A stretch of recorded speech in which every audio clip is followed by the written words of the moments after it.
Hey guys, everybody here kind of already knows me. We've been meeting in our PLC group. Today I want to give a little presentation on something I've been working on for my master's class, but it's directly related to the things that are going on in my in-school suspension class.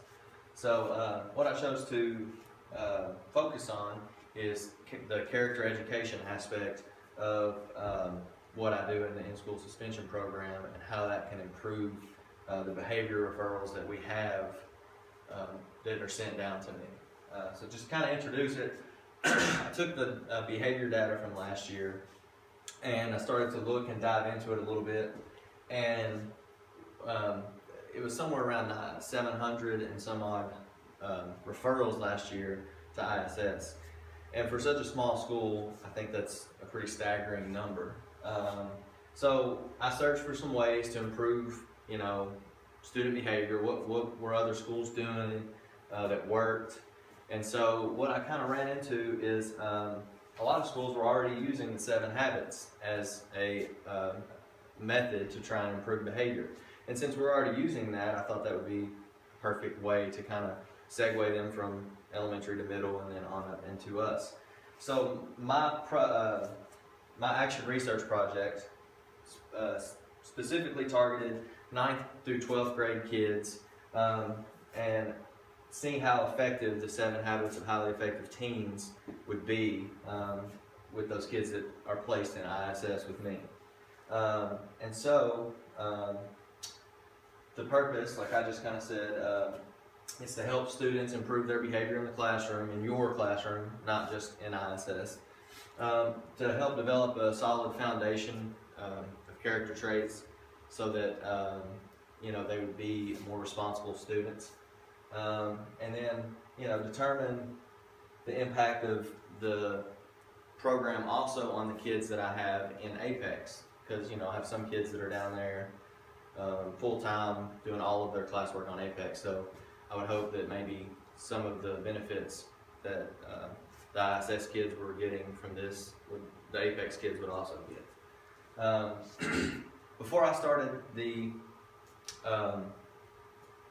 action research, I did a little lit review. I did 4 different pieces. The first one here is reducing behavior problems in the elementary school classroom. I know that's not entirely the same as what we deal with here at the high school and middle school, but there are some things that they do that make sense. It recommends that teachers actively teach students social and behavior skills and to use strategies to try and make that better in the classroom. I thought that was important. It doesn't matter what level you're at, whether it's the high school or the elementary. To manage consequences and to reinforce students' display of positive replacement behaviors and adaptive skills. The other way is to have the frequency in which you acknowledge students' good behavior as well as their bad behavior. And they say that you should have 4 positive statements for every 1 corrective statement. The next one is an evidence review of character education interventions. They define character education as things that deal with respect, responsibility, trustworthiness, fairness, caring. I think we all agree that if our students were to have those traits, that would eliminate a lot of the behavior issues we have in our class. They say that character education programs are primarily designed to promote values, which would be good across everything, and that that's a good way to prevent conflicts and violence. The next one is a study that used big brothers and sisters as a mentoring type character education. It's a small case study. They used people from the community, former students, older students, and they showed statistically showed improvement when a student had an older mentor to kind of guide them and show them what was acceptable behavior. And then the last one is the effects of social development. And basically in this one, teachers received 5 days of training in classroom management, And then students are taught the social skills at the beginning of school. I think this one was a really good one because it gave the teachers good training, and then the kids were taught what the teachers had, and then they implemented that right away, straight at the beginning of school. And so it also offered classes for parents to come in with their kids if their kid was having trouble staying on task, getting in trouble. And so that was a way to get the parents involved, which we all know that can be an issue sometimes, but when you get those parents involved, it makes a big difference in what you're trying to do. And of course, that's just the references. So my first research question for what I wanted to do in my class is, what effect does the character education and social skills development program, 7 Habits of Highly Effective Teens, have on 9th through 12th grade students' behavior referrals to in-school suspension? So, we've already talked a little bit about this, but I'll elaborate a little more. What was my justification? That one, students that are assigned to ISS and APEX struggle with behavior issues in the general classroom setting. We all can see that. When I get a kid in ISS with me, it means they're not in your classroom. And so when they're not with you, with your specialty, doing the things that you do day to day, they're gonna struggle. I mean, I can't provide them the same, type of instruction that you can, since, it's your class. Students that are out of class fall behind, like I just said, makes it harder for them to catch up. So then when they come to me, they're getting behind on not only what they're supposed to be doing at the time, but then, what you guys are moving on to. That kind of leads into a vicious cycle that as a student falls behind, when they do come back to your classroom in school suspension, they're behind, so they're likely to have more behavior issues. And then students that meet behavior expectations in the classroom are more likely to be successful. So here I had a small sampling. I'll jump ahead a little bit. I broke this down into the 3 9 weeks, the 3 quarters. And to use my baseline, I used 15 students, grades 9 through 12, that were assigned to me in the first quarter. That was actually every kid. I had 15 total students assigned to me in that time span. There were 7 girls, 8 boys, 14 Caucasian, 1 African American, and 2 with an IEP. That's kind of split with the boys and girls, nothing uncommon. And then the Caucasian to African American, that's really not uncommon with our demographic here either. What did I try to do as far as when I started to get the data and break it down? I provided clear expectations in my ISS room. If any of you have ever been down there, the rules are clearly written on the board. Each kid is actually given a rule sheet. I'll explain that in the next slide. And they have a contract, that rule sheet, that they have to write every day that they come in, what the rules and expectations for ISS are. It shows also the purpose of the program is to hold students accountable for their behavior, and that education cannot proceed effectively without good, consistent discipline. And then I had them also complete the 7 habits handouts and read scenarios and do little self-reflection sheets. Here's an example of my rule sheet. You can kind of see it outlines everything, and then in the spaces, the student has to write those rules, sign a date, I sign a date, and then it goes in their file. It clearly outlines the rules and expectations, and then we are all on the same page to know this is what is expected of you while you're in ISS. And I hope that will eventually trickle down into their regular classroom once they get out. They also complete what I call a think sheet. First question says, what behavior led to this consequence? What were you thinking or feeling at the time? When they complete that think sheet gives them a chance to reflect. That's something straight out of 7 habits. And it lets them think about what they did, what could they have done better, and what will they do next time. And then some goal setting ones. A lot of our kids don't really have a clear goal, an end in mind. as the 7 habits would say. And so that's another sheet that they work on about short-term and long-term goals. Character journal ideas. These are 30 things for them to write and talk about. I'm just giving an example. Describe or name 3 character traits that are important to you and why. Or describe a time when you had a good sense of humor and why it was important to have a good sense of humor. Different scenarios, different things to get them thinking about character traits, what would be, appropriate answers. And then there are several of these. I just put one of, it has a little picture, and then it'll ask several questions about what's going on in the picture. What do you think's going on? What could be done to improve this situation if you were either, this girl or these girls sitting up front? My data collection comes straight from Infinite Campus. What I did was I pulled every behavior referral for the first, second, and third 9 weeks.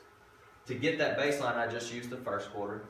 And it compares the first to the second and third. And then that determines my effectiveness on each student and whether they decrease or increase the number of referrals. So this is the baseline data. You look down through there, I've got male, female, and I left it, anonymous. But the colors here represent, green means they're a part-time apexer. They come to me maybe 1 or 2 or 3 periods a day. The yellow are the full-time apex. That means they're with me all day long, never leave. And then the white are just students that are placed in ISS for 1 day, 2 days, 3 days, whatever they are assigned, depending on what they got trouble for. The orange are students that are no longer enrolled at Government. They've left the district for whatever reason. And when I get to some of the data from second and third quarter, it throws things off, in my opinion, a little bit and makes the numbers a little bit, unrealistic. But like I said earlier, there's 15 students, 8 male, 7 female, 2 students with an IEP. Most students, if you look down through here, I've got 1 with 8, 1 with 7, 1 with 6. Most everyone else have 1 or 2 referrals. And so I thought that was good that our kids, for the most part, were getting in trouble and then not coming back, except for a few repeat offenders. Breakdown, just to give you a visual, 73% of the students only have 1 or 2 referrals if you put these two together. Most students don't return, like I said. Only 27 are what I call repeat offenders, and they continue to get in trouble, regardless of what was going on. Breakdown of the demographics, it's pretty split with male and female, not really anything to draw a conclusion about. And on the IEP, only 13% had an IEP, so very low number of kids with an IEP making it down to my room. If you break down the overall data, see the yellow column is that first quarter, that's the baseline. Then I've got my second and third quarter numbers. And then the last column here, I put the average of the second and third. Blue means they met the goal. They, showed improvement from, like for instance, 2 to 0 shows improvement. Where red, they did not. They went from 2 to an average of 4. So they did not meet the goal. So, as you look down through there, there's some that I can give you an example of. Student 6 had 8 in the first quarter. She's no longer with us. Actually, she left in the middle of the second quarter. So her numbers went 8, 3, 0. Showed improvement, but she's not here to be referred. So that kind of, in my opinion, throws the numbers off slightly. But 7 out of 15 showed improvement by lowering the number of referrals that they had to ISS. Let's break down of each quarter. Pretty spot on until you get to the third. And like I said, in my opinion, there's a few of those students that are no longer here, which lowered that third quarter number. Could it be that the program is working? Yes, I think it is actually working somewhat. I mean, you've got 7 out of 15 showing improvement.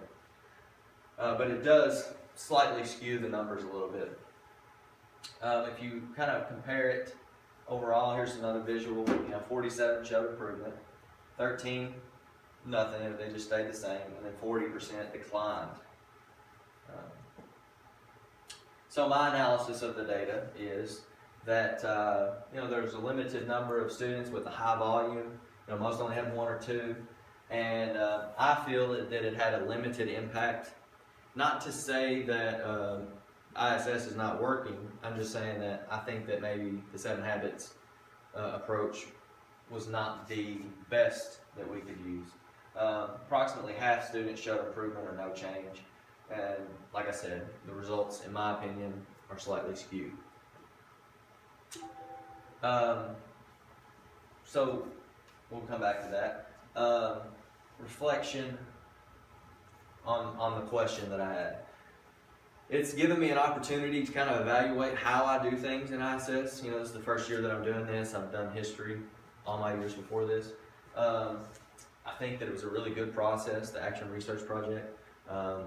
Let me really pull and break down a lot of different data and kind of determine how effective I was being in my room. I could see how this would be very beneficial for anybody in just, say my U.S. history class, on test scores, different things, maybe attendance of the student, how many absences do they have, how does that correlate to their grade. It gives me a way to measure my class as a whole and each individual. Helps me determine my strengths and weaknesses and what I could do to be better in my ISS room. Now moving on to the next section. If you guys remember, I had you do a survey a couple weeks ago. It was called the mid-year survey. And so this next question asks, what strengths and challenges does the mid-year survey reveal about the RTI and behavior PLC group, us? Breaking down people in the room, I know it's kind of funny with us all being here, but it's a PLC team with 6 members, 2 admins, 1 principal, 1 guidance counselor, 4 regular high school teachers, 2 special ed, a PE, and then a math. What did the survey look like? You guys remember? It was 4 pages. I chose this because it was called the midpoint survey and or mid-year survey, and we were just past the midpoint. And so I think this gives us a clear understanding of how effective our PLCs are being and what we can do, to make changes going forward. Breakdown, you guys remember what this looks like? It's 1 through 4. It's got questions. You rate them. It's pages 1 and 2, and then 3 and 4. How did I go about this approach? I handed the surveys out to you guys on our faculty meeting, since we only meet monthly except for this special occasion. And then each teacher completes on their own time. You did that. You turned it in unanimously, no names, and then put that back in my mailbox. How did I break this down? Well, there's 2 sections. One was meeting management, and then the other was about teaching and learning tasks. And then the survey used the scale of 1 to 4, with 1 being very true and 4 being not true. 28 total questions. These are the sections that I broke it down into, and I'll talk about those as we go. I'm not going to read them all. But I thought that breaking it down into these 7 sections gave it easier for me to analyze and then kind of determine what areas we were strong and weak in. So here are a few of the areas that I thought we had strengths. Norms was 1 section. What was the relevance of this? It talked about expectations for behaviors during meetings. How do you act? We all want our kids to act a certain way when we're teaching. How are you supposed to act during meetings? What's the consistency and effectiveness of the norm? My analysis of this section is that the majority feel like norms are clearly outlined. We all agree, and everybody understands the expectations. A third feel, though, that the norms are not clearly outlined. You can kind of look as we go through these. The green in this section kind of go together, and then this is 1, 2, 3, and 4.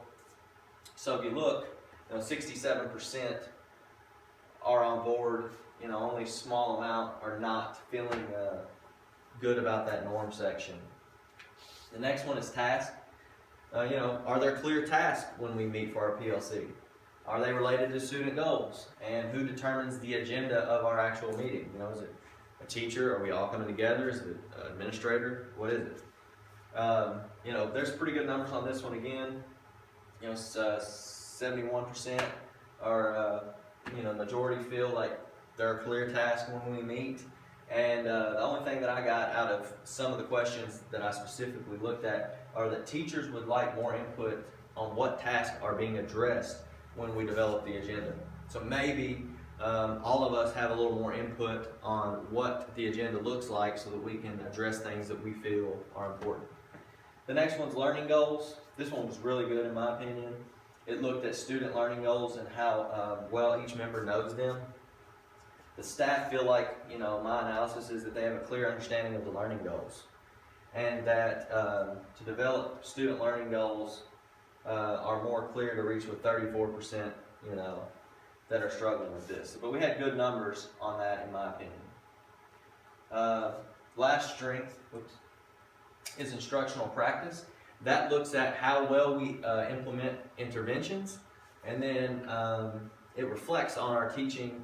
How well do we reflect on our teaching and what we're doing in the classroom, how effective that is. And 73% felt that we did a pretty good job on that. Staff is consistent when using the same process. If you go from room to room, you can see those things taking place in every classroom. There's consistency. Weaknesses. Conversation was the section, that we had a weakness. The relevance of this, what happens when there are disagreements in the PLC? Do people do a good job of voicing their concerns or their opinions? And do we avoid difficult topics, when those come up? My analysis of that section was that the staff is not completely comfortable in expressing our thoughts with one another, and we tend to avoid those difficult topics. So maybe we could do a better job of, just having open communication and trying to address, those difficult issues with one another. Another weakness, common assessment. That looks at, how we develop common assessments, develop rubrics, analyze and assess work. I feel that the staff, this is just what the data is telling me, that the staff does not regularly use common assessments, and I'll, jump on that a little bit with, we're so small, there's not a whole lot of, there's only Miss Graves here, there's only one Miss Graves that teaches, math, and so there's not a whole lot of common assessments being, we're not a big school with multiple teachers teaching the same subject. So it kind of makes sense that this might be a weak area. Next one is team practice. This looks specifically at, our attachments to this PLC team, what continuation of this team that we're going to have, and then any changes to teaching practice that come of us meeting. I felt that a large percentage felt that there's not a whole lot of change taking place in their instruction day to day because of the meetings that we have. Most would not, actually this is one question specifically, it said, most of us would not continue to meet in this PLC if it were not required. I know that we have so many things going on, but I think if this was, some of those things, if we focused on some of those strengths and weaknesses, it could make it, very effective. So this is an overview of the strengths again. The norms are clearly outlined. We do a good job of that. Clear task, clear understanding of our learning goals, and confident that the interventions are being implemented. Our weaknesses are that we're not really comfortable in expressing our thoughts with one another, and that we don't regularly use common assessments, which I kind of, explained that too. And then most would not meet if it were not required. What actions could we take to focus on our weaknesses? Maybe some team building exercises. I know that at my previous school we used to go bowling at the beginning of the school year every year. It's kind of fun just to get everybody out. Involve teachers in the planning of the PLC time. I know we meet a lot of times on our early release Fridays. Maybe it would be nice if we had input on the agenda to what we would actually do on those early release. I know sometimes we feel like some of the things that we do on those early release Fridays are not, very beneficial. And then PLC time devoted to focus on common assessments. Hold on a second. And then lastly, my reflection on that question is I allowed myself and my PLC to see what strengths and weaknesses we have, and then each member completing the survey was honest. I thought that was beneficial to determine, make us aware of all of our weaknesses. And that's it.